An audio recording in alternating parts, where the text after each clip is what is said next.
Hello everyone. I hope you all are doing good. Today I'm going to talk about clauses and its types. In the previous videos I have discussed about the meaning of phrases and clauses and also phrases and its kinds in detail. Please subscribe to my channel and have a look at the videos. Let us begin.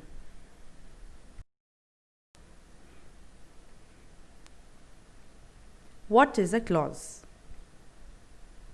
A clause is a group of words which have their own subject, predicate, finite verb, and may or may not be independently meaningful.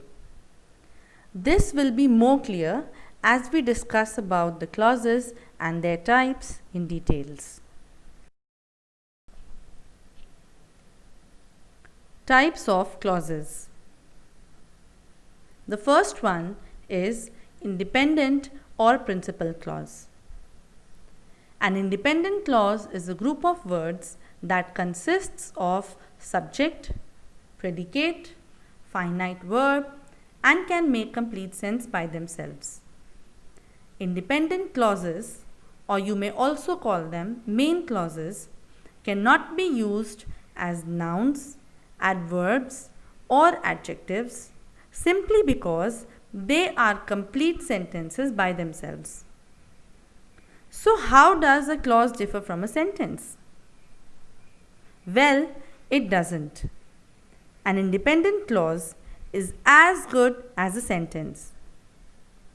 Let us look at some examples. It is sunny. This is a sentence, which is also an independent clause. Moving on, you should come. This again is a sentence as well as an independent clause.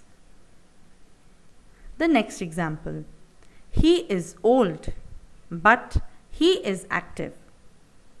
In this sentence, he is old is the independent clause or the main clause. It does not depend on any other part of the sentence to convey a complete thought.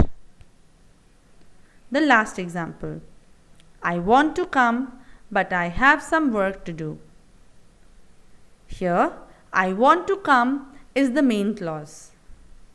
It has a subject, a verb, a predicate, and it conveys a complete thought. Some more examples. Sonu smiles whenever he sees his friends. This sentence has one independent clause, that is, Sonu smiles. I want to buy a phone, but I don't have enough money. This particular sentence has two independent clauses and they are joined with a conjunction but.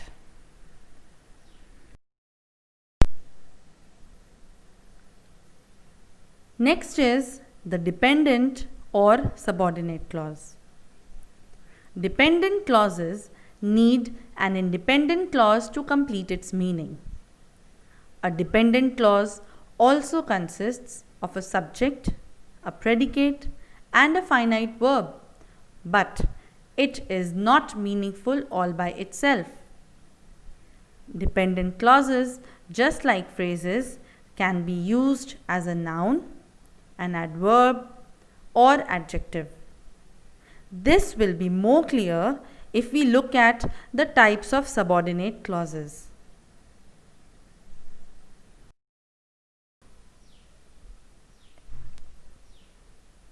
Let us discuss the types of subordinate clauses individually. These are basically based on the function they perform in the sentence. The first one is the noun clause. A dependent clause that functions like a noun in the sentence and generally acts as the subject or verb of the object is known as a noun clause. For example, I think that you will like it. Here, the noun clause that you will like it acts like an object of the verb think. Let us look at the next example. Where she went is not known to anyone. Here, the noun clause where she went acts as a subject of the verb is not known.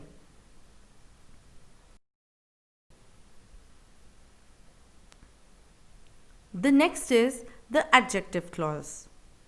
An adjective clause is a dependent clause that acts as an adjective and hence qualifies a noun or pronoun in a sentence. Remember the definition of adjective? The adjective clauses are similar to that. It answers the adjective questions what kind, how many, or which one. Here are some more examples. I used the notebook that had a blue colored cover. Here the adjective clause that had a blue colored cover tells about the noun notebook. The next example. A hat which was yellow was my favorite. Here the adjective clause which was yellow speaks about the noun hat.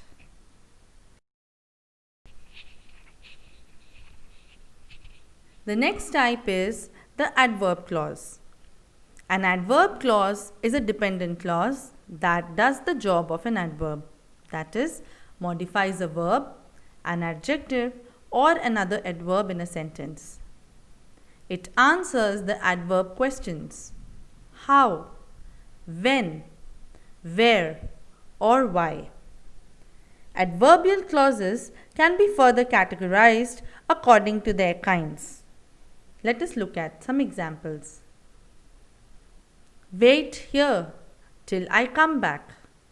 Here the adverbial clause till I come back is an adverbial clause of time. I shall be late as I have a meeting. Here the adverb clause as I have a meeting is an adverbial clause of reason. It gives a reason to be late.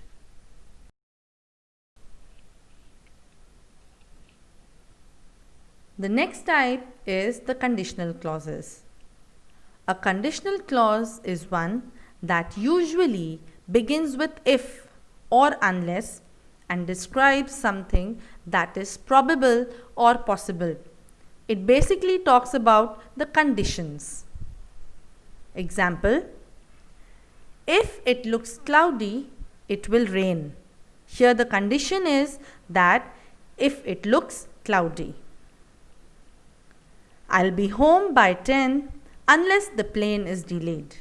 So the condition here is unless the plane is delayed.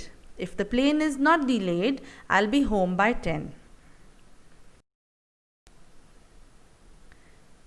Next is the relative clause.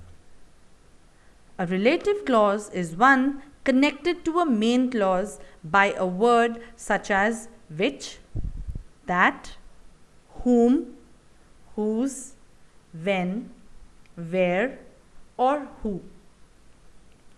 A relative clause will begin with a relative pronoun such as who, whom, whose, which, or that, or a relative adverb like when, where, or why.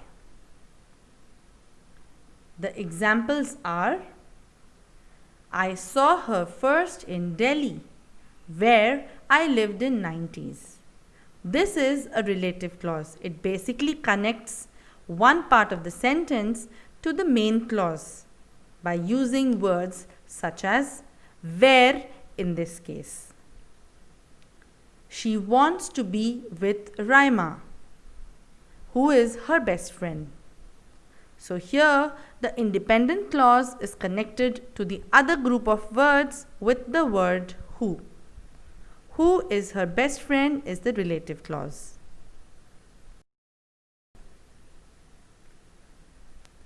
More about relative clause. Like subordinate clauses, relative clauses cannot stand alone as complete sentences. We need to connect them to the main clauses to finish the thought. For example, the lazy students whom Mrs. Sharma hit in the head with a chalk soon learned to be disciplined.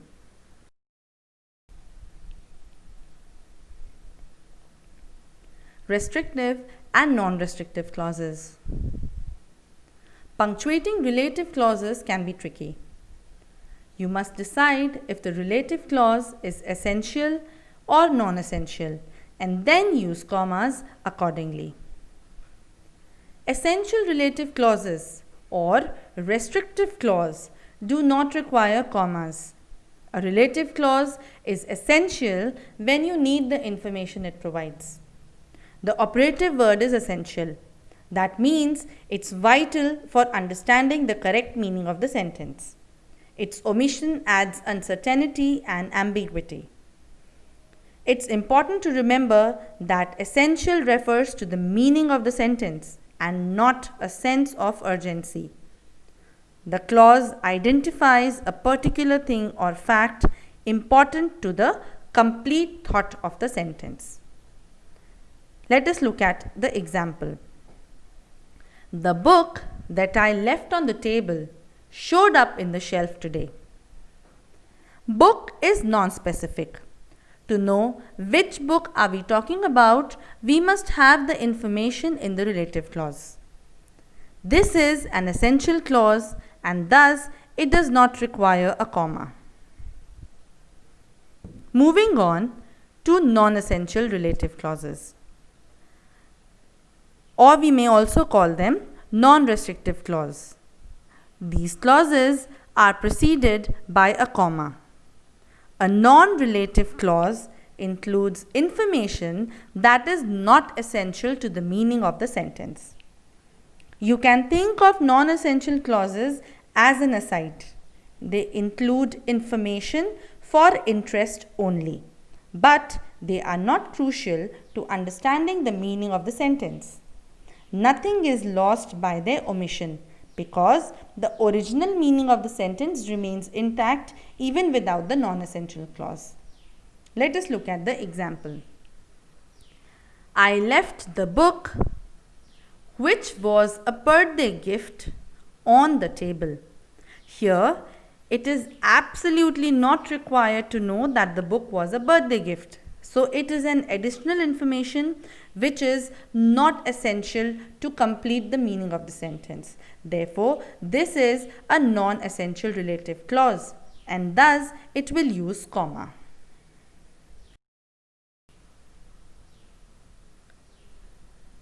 So friends, I hope you have understood clauses and its kinds in detail. Do drop in a comment in the comment section below to let me know if you have any queries. Also let me know if you want me to make videos on any specific topics. I hope you enjoyed today's lecture. Thank you for watching. Bye-bye.